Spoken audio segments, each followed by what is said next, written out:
So today we will start the new chapter, that is the chapter number 2 from the chapter name is the data processing. This is related with the first chapter only. In first chapter we read about the data, we read about the how to collect the data as well as how to represent the data, and in this chapter we are going to learn about the different statistical techniques of data processing. Suppose some raw data will be given to us or some data will be given to us and we need to process those data. That's why the name of the chapter is the data processing only.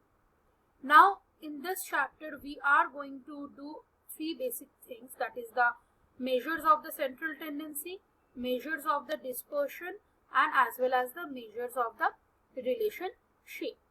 Now in case of the measures of the central tendency, now what is this central tendency? The central tendency means, or the measure of the central tendency means, it is a statistical technique that is used to find out the center of the distribution. Suppose lots of numbers are given of different students. So we will find out the middle part, or we will find out the value which is nearby to the center of the distribution. That's why the method it's called the measures of central tendency. Question will come, what do you mean by the term measure of the central tendency? So measure of the central tendency is a statistical technique that is used to find out the center of distribution, and that is referred as a measure of the central tendency. Suppose example, what kind of the calculation we are doing? Suppose we can go for the rainfall, average rainfall, we can go for the density of the population, we can go with the different data like the elevation of a place or the educational or the age group. Anything we can measure by this kind of the calculations only. Now in case of the measures of the central tendency, there are this is also called the statistical average also. The measure of the central tendency also called the statistical average, and you all know that already in economics you all have did in previous class only. There are number of the measures of the central tendency. So what are the different measures of the central tendency?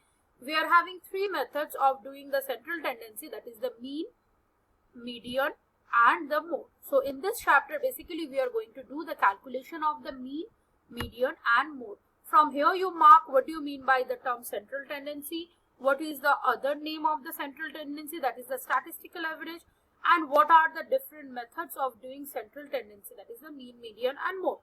And what is data processing? Data processing means a number of the statistical techniques are used to process the data or to analyze the data, and that is called the data processing. Now what is mean? Mean simply we are saying it is the average actually. Mean is the value which is derived by summing all the values and dividing it by the total number of the observations. Suppose in a class 40 students are there in geography, and all together suppose out of 10 we got 40 students, we got 350 total. So if I will add all these numbers, suppose after adding all the numbers, suppose I got 10, you got 9, or somebody got 8. So if after adding all these numbers, if I will divide it with the total of your class, so whatever number will come, that is my mean. Mean is the average we are saying, or mean is the value that is derived by summarizing or summing all the values and divide it by the number of the observation. That is called the mean. Now the next thing that we are having another central tendency method, that is the median.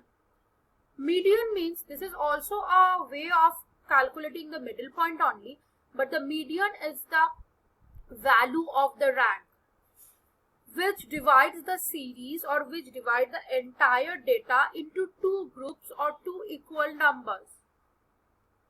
In case of the mean, first thing we need to do, we need to arrange all the data. Suppose whatever data are given to us, we will arrange all that data in an ascending order or a descending order. After arranging those data, whatever will be the middle point or whatever will be the middle ranking number, that will be called as a median. In case of suppose if two middle numbers come, if the even numbers are there, so in that case we will take the average of the two middle numbers. So median means the middlemost value of the data, or the median, like mean means I said average. So median means we can say it is the middlemost value of the data. Middlemost value means suppose I am having 9 numbers, 1 to 9. 1, 2, 3, 4, 5, 6, 7, 8, 9. So what will be the middle number? 5 will be the middle number. So median value will be 5. Suppose if it is 1 to 10, that means 1, 2, 3, 4, 5, 6, 7, 8, 9, 10. So in that case, what will be your median value? Your median value will be, in that case, will be 5 and 6. So we will take out the average and that will be your median value. So median value means the middlemost number of the series, we can say. And the last one, that is the mode. Mode, we are calculating the mode by observing the maximum occurrence of the frequency. Suppose in our data we are having 4 tens, or we are having 5 6. So maximum occurrence number of the occurring number is the 6. So 6 will be the mode. So mode is the maximum occurrence or frequency at a particular point or value. Okay, so in case of the mode, we can see that suppose so many numbers are given, so which one is the most repeated number in the data, that will be considered as a mode. Now in case of the mean, already you all have get to see the meaning of the mean. Mean is the simple arithmetic average of the different values of a variable. For ungrouped and the grouped data, already we know the meaning of the ungrouped and the grouped data. Now for ungrouped and grouped data, we are actually using different kind of the means. Now mean can be calculated by the direct method as well as by the indirect method also. Now both the means, for direct method, indirect method, for grouped data, ungrouped data, there's all kinds of the mean we need to do in this chapter. Now today we are going to discuss about the computation of the mean from the direct method of our ungrouped data. You can see we are doing over here the mean from ungrouped data only by the direct method. Ungrouped data means you can see over here the name of the places are written and against of that the rainfalls are written. So this is the method of this is the ungrouped data. While calculating the mean by ungrouped data using the direct method, the value of each observation you need to add, and then the total number of the occurrence, like right over here it's 4, so that will be like the total sum will be divided by that total number of the occurrence. Suppose here the mean, the formula of the mean is summation x divided by n. This is the formula for the ungrouped data direct method. So what will be the calculation? We need to add all these numbers at first. Suppose 200 plus 123, 20, 420, 600 will be the total. So here what will be done? 600 divided by n. N means what? 1, 2, 3, 4 number of the occurrence. So 600 divided by 4, automatically the mean will come 150. So I hope you all understand. Now do this sum by yourself only.